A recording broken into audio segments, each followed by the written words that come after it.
don't look at it as a design software that's going to replace a key role in your process. Mm-mm. Look at it more of as a communication tool where Yeah. now you can convey these images more clearly and more efficiently to the homeowners, which obviously is going to in return give that homeowner a great experience. Because Welcome to the Sales Made Simple podcast. This podcast is dedicated to helping overwhelmed outdoor living professionals, landscapers, and hardscapers just like you increase your closing rate to over 75% without doubling your workload so you can build a seven-figure business that doesn't need you. I'm your host, Joshua Gillow. Let's dig in.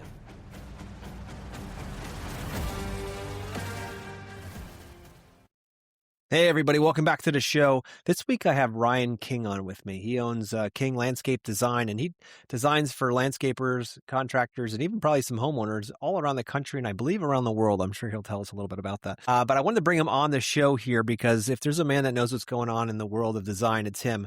And I'm curious about what he's doing to integrate AI into design. So, Ryan, welcome to the show. yeah, thanks a lot, Josh. I'm super excited about today's topic. I mean, it's such a growing. It's not even a trend because it's here to stay. It's such a growing aspect in all industries, not just ours alone. But there's so many ways as we'll chat about how to integrate it into day-to-day business and day-to-day lives. Yeah. I mean, I keep seeing like nonstop, all these gurus are popping up, and that's gurus meaning that they probably had 6 months worth of education now because AI is happening so fast, right? It's not like they have 40 years of this. Like it is happening. Only 3 years ago, we didn't even know what ChatGPT was, right? So it's like, it's happening really, really fast. You Right. think about generations before when things would change, they'd take years to integrate, like years. Just think of the telephone or electricity or like things like that. That Yeah. took forever for that to happen. People getting TVs in their houses. It took some families generations to make that Yep. happen. Now AI in a snap of a finger is changing your life. And you're just like, Yeah. what's going on? So I hear a lot of the Exactly. guys in the industry, like, landscaper guys and all that. They're like, hey, it's the best thing that since sliced bread. And I agree it is. There's a lot of Yeah. goodness there. But the Totally. question really I want to get into is, how do we get into adapting to this new technology as fast as we can? Because, every generation resists the new tool always, right? We start off with the old hand drafters that used to do landscape design all by hand, 3D renderings and models and all that stuff, sketches, all those things were done by hand. Then they used color and stuff to make it nicer. And eventually CAD came out. And Yep. everyone's like, oh, you can't use CAD. CAD's going to be horrible. Like the machine, you can't do that. You're not going to have the personal touch. Well, look what happened. Yeah. CAD became the thing, right? There's still people that hand draw, but CAD's there. Now we have 3D renderings. No, nobody's going to want, everybody wants 3D renderings. Homeowners expect it now. So now It's AI. So what I want to do is get into how you're starting to utilize AI in your designs. Yeah. Yeah. And it's such a huge tool for the design process. One of the questions I get a lot right now with AI growing so quickly is, are you concerned at all about being a design only company with AI taking over?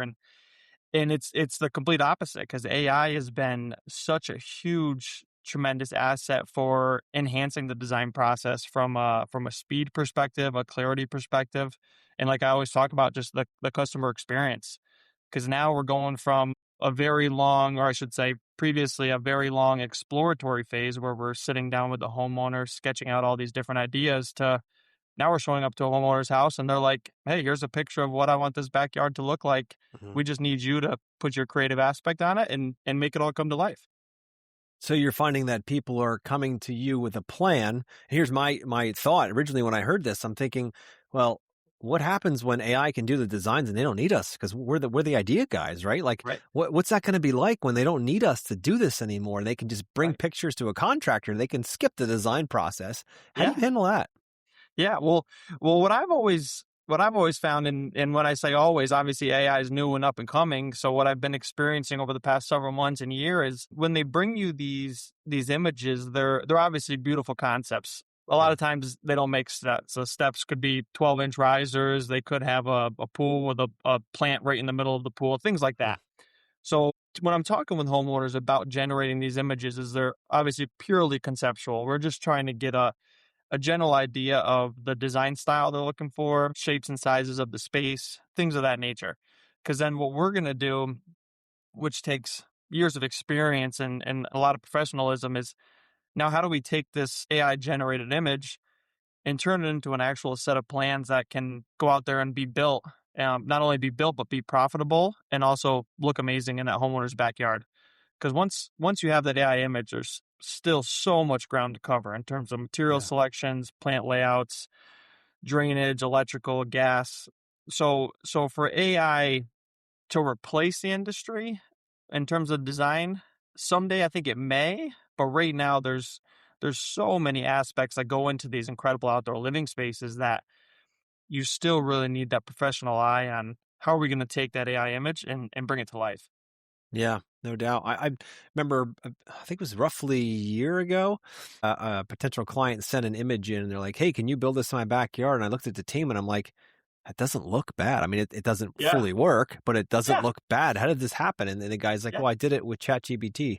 And that's as they were growing and growing. I'm like, "Holy crap." I'm like, I'm thinking Yeah. like this is amazing. Like this, it's fascinating. And the first thing I think is like, all right, well, think about the contractors out there Yeah. who they don't design. Let's say they don't have anybody in the house to design and they need a front walkway or some landscaping done Yeah. or even a little patio or a deck or something. And they can just go in and take a picture of the space as it is Yep. now and say, give me a new deck or a new patio or a new walkway, whatever it might be.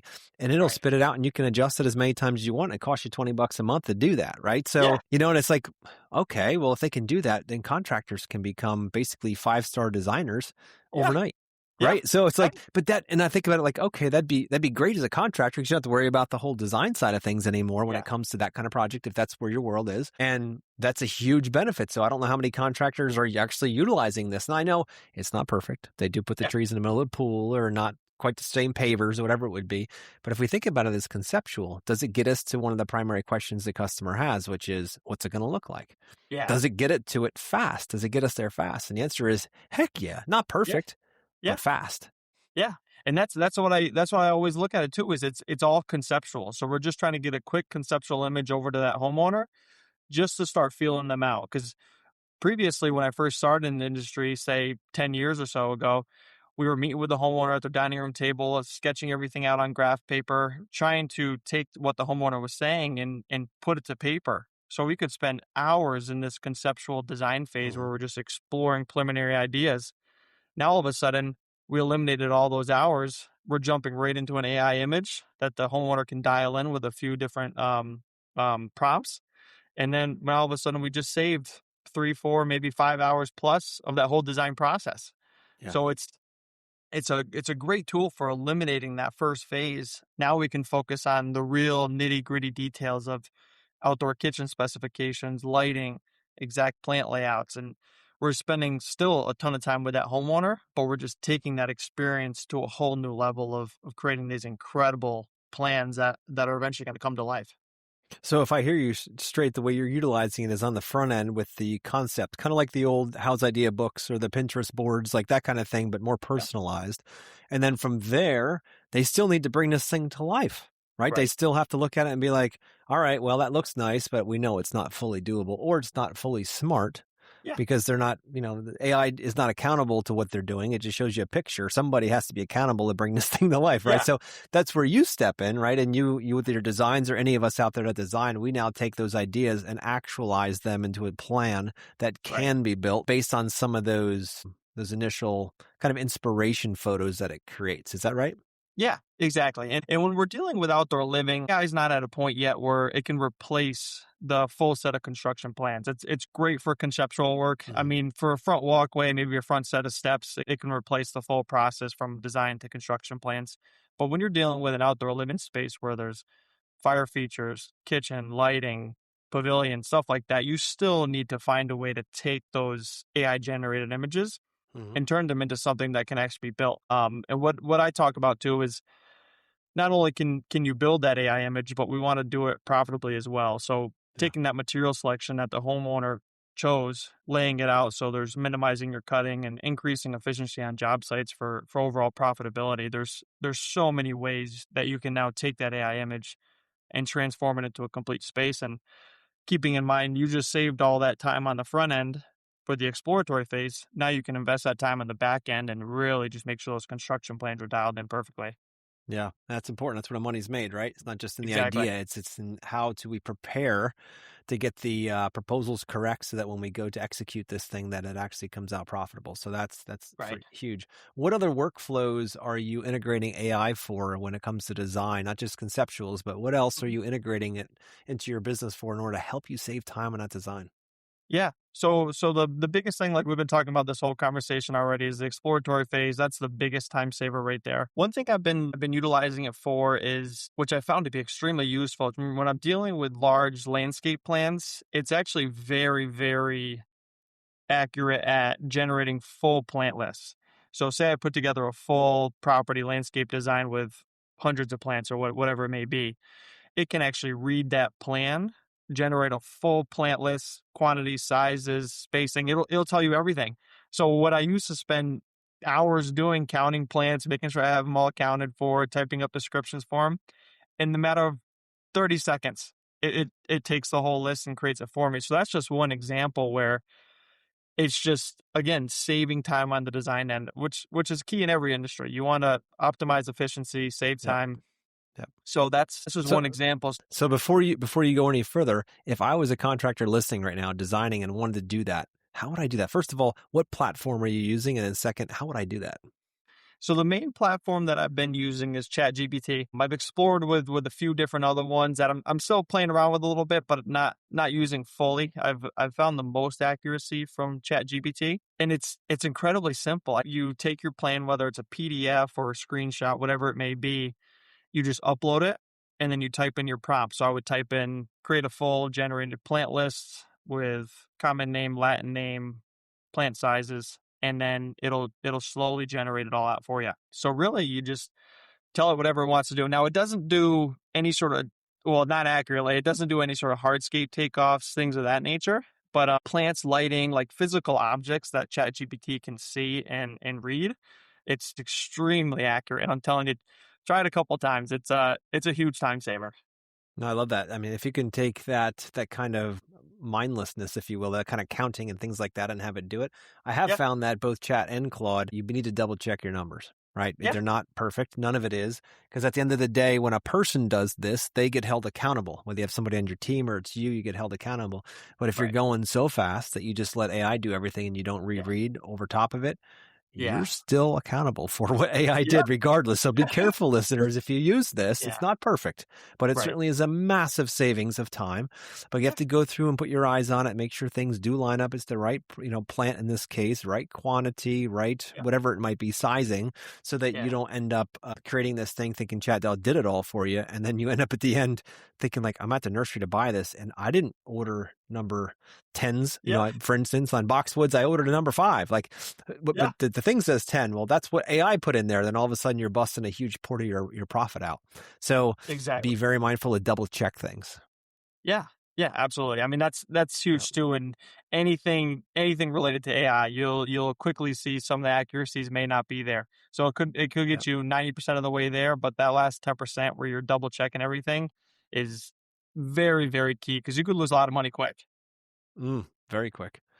Yeah, exactly. And right now the window for this is the AI integration is huge, right? Because Uh-huh. most competitors are still skeptical. They're sitting on the sidelines. They're Yeah, looking in saying, one day when I see it work, maybe I'll try it.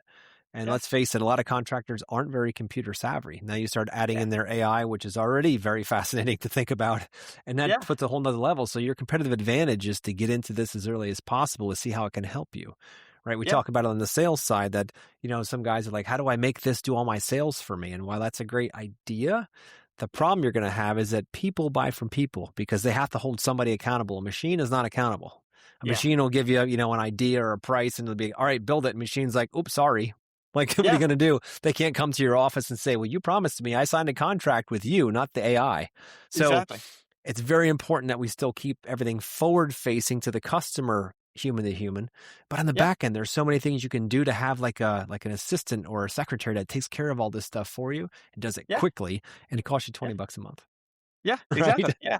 And you It's touched on a key wild. point there too. It's don't look at it as a design software that's going to replace a key role in your process. Mm-mm. Look at it more of as a communication tool where Yeah. now you can convey these images more clearly and more efficiently to the homeowners, which obviously is going to in return give that homeowner a great experience because they're going to be like, hey, this guy really understands what I'm saying. He gets it. And now we're moving throughout the design process more quickly, which is going to Yeah. keep that homeowner happier at the end of the day.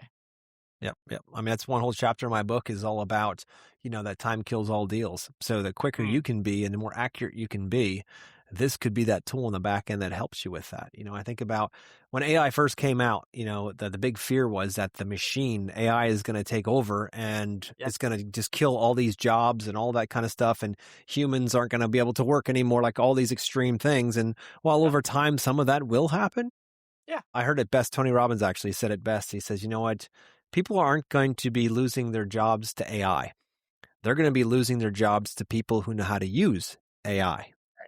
Yeah. That's the shift, right? And Exactly. when you see people in your market and you see people around you that are able to utilize this on the back end to massively impact the amount of time it takes for design. Because think about it, if your design process, just say it's 15 hours, right? And that's what it normally was, 15 hours to go from you have measurements and you sit down, you do your base models, you build your designs, you come up with a couple different concepts, all that stuff. Say you have 15 hours into it, 3D models, all that stuff. If AI could save you 5 hours Yeah. of that process, just Yeah. 5 hours on the back end. Think about what that could do multiplied by how many designs you do in a year. It's Right. wild. Yeah. And it's not the Yeah. design parts. It doesn't have to be the design part. It can be pieces like Ryan's talking about, listeners. It can be that initial, like, what might this look like? Get 3 different options, show it to the clients, be like, what do you think? Which one lands with you? Which one's closest? It's no different than setting up some kind of house idea book or some kind of Yeah. Pinterest board and get some inspiration. That's what we'd use it for. And then, all right, from there, you take those things and build it into one thing that's going to work.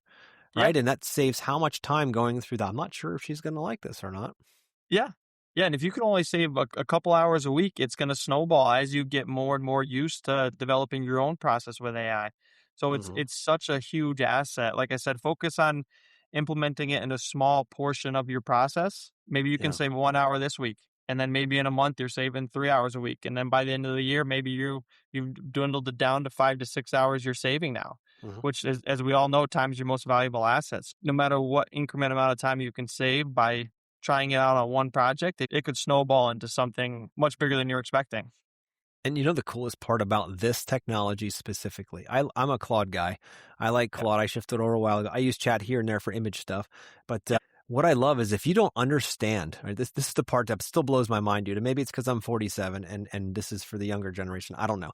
Here's what blows my mind. I was on a webinar with a group, one of my mentor groups, and they were talking about some guy came in. He's like, let's say at Olympic level with this, and I'm probably like maybe third grade, right? So he's like talking about what this thing can do, and he's talking about it, and I'm like, I'm listening, and he's like, if you don't understand how to do something in Claude, you don't go to Google and Google it. You Yeah. ask Claude, and Yeah. Claude tells you how to do it. Like, so if you're Yeah. like, I don't know how to upload an image, say my plant list, right? Or my design to get a plant list. I don't know how to do that, Claude. Please walk me through that step by step. Yeah. And it gives you step first, upload this, then do this, and then I'll do that. Right. Yeah. It tells you, it's like you have an onboard coach with Yeah. you. So it's not like you got to figure out how to use Claude. You just have to ask it how to interact with it, and it does it Yeah. for you. Same with chat, right? It's the same Yeah. thing. But we got to be careful because both platforms, specifically chat, loves to be your best friend. It affirms does. all the stuff you That's say. the downside. Right. That's the Yeah. downside. So you can go into it. Here's what I did a long time ago. I went into it. It said, be my ruthless mentor and push back on everything I say that doesn't make sense. Yeah. Right. I want you to call me out on my crap. Like when I've said something in there, say, hey, what do you think about this? Will this work?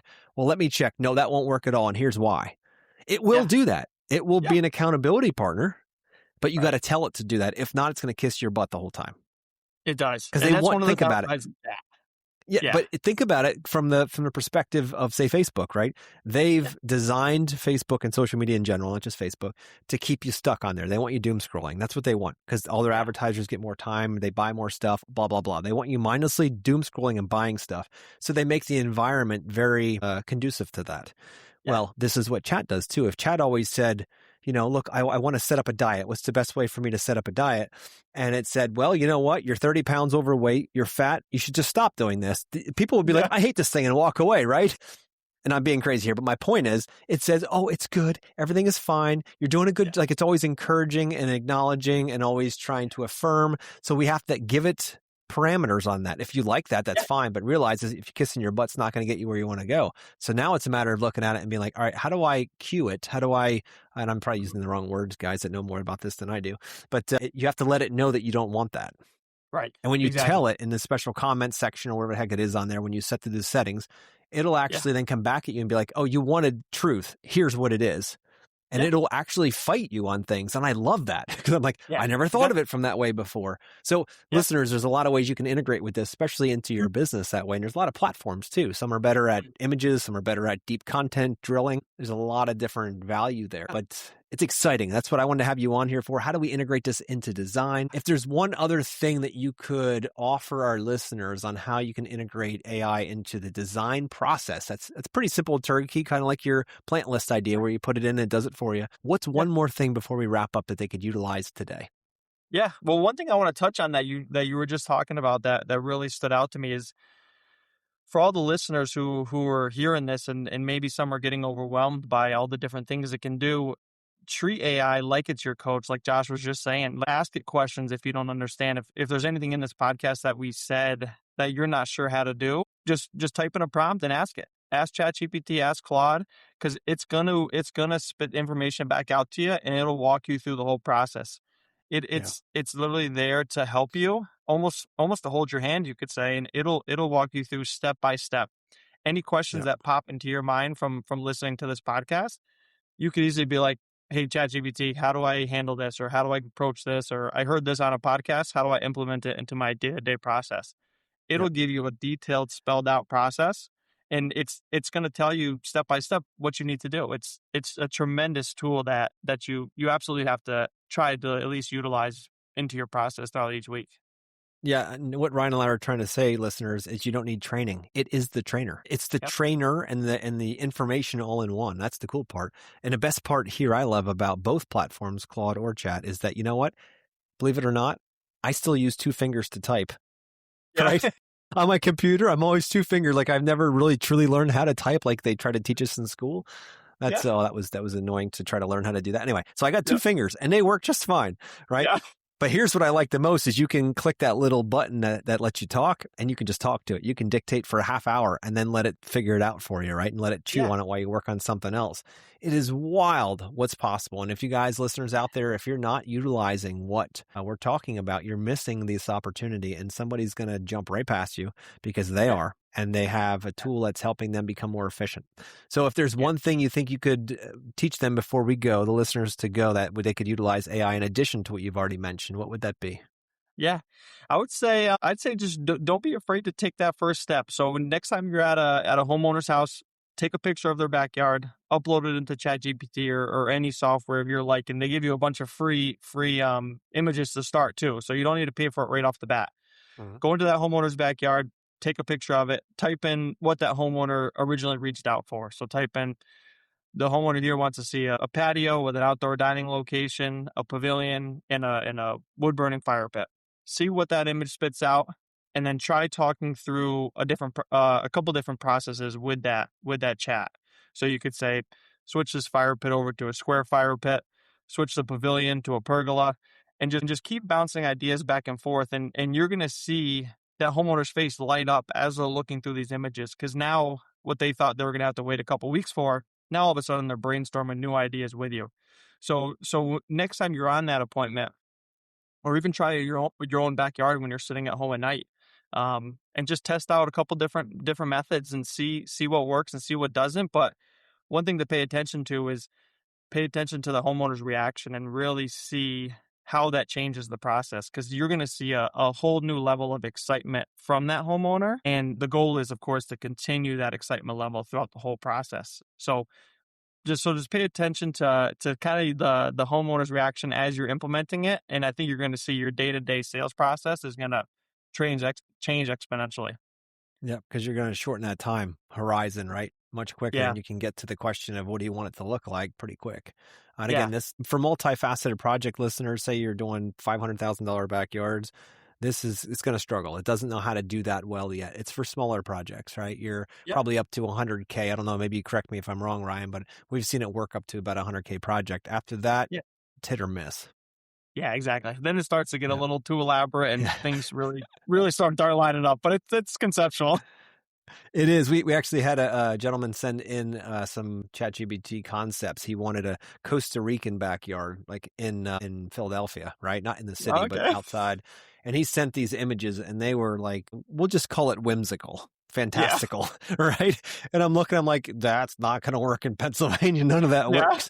But it's a starting point. He Yeah. didn't say he wanted that exact thing put in his backyard. What he said is that he wanted something like this. And it's if we look at Exactly. it like if they handed us some pictures that they grabbed from Google or from Pinterest or something like that, what's the difference except their Yeah. house is in the background, right? So Right.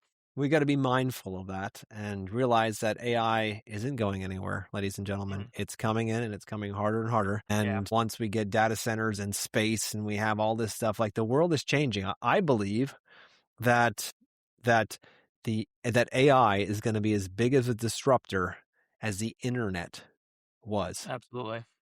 I Yeah. believe that. Guys, mark Yep. my words with that. I mean, I'll eat my Yeah. words in 20 years if I'm wrong, but I don't think I am. I think that Yeah. AI, everything that I'm studying and watching with this, it is the next thing, the Yeah. platform, the basis of how humans will communicate. And we're either going to sit back and watch it go by, or we're going to grab a hold of the reins and learn how to ride this thing and how it can Yeah. make our companies more efficient and better customer experiences, as you mentioned in the beginning, better design process. How can we make it better? This is a tool to make Right. things better. And Yeah. yes, it does take some creativity out, possibly. There are some things, but so did going from hand sketching to CAD, and so did going from hand sketching to 3D. But you know what? Yeah. Here we are. Now we've got a Yep. machine that can do some of that for us, maybe not perfectly. And then it gets better. You see how much it's come in the last year. I mean, you talk Yeah. about months, how much that changes, just months. Yeah. So be prepared. It's coming in hard. We need to adapt to it or we're going to be knocked out. Yeah. Absolutely. You couldn't have said it better. Yeah. All right, brother. I appreciate you coming on here. And I look forward. We have one more episode next week that we're going to jump into a deeper understanding of how we integrate AI into HI, which is human intelligence. Like, how do we bridge that gap to make sure that our value is even more than it is currently with AI assisting in what we're doing? So, guys, look forward to having you guys hear that conversation next week. Thanks for listening.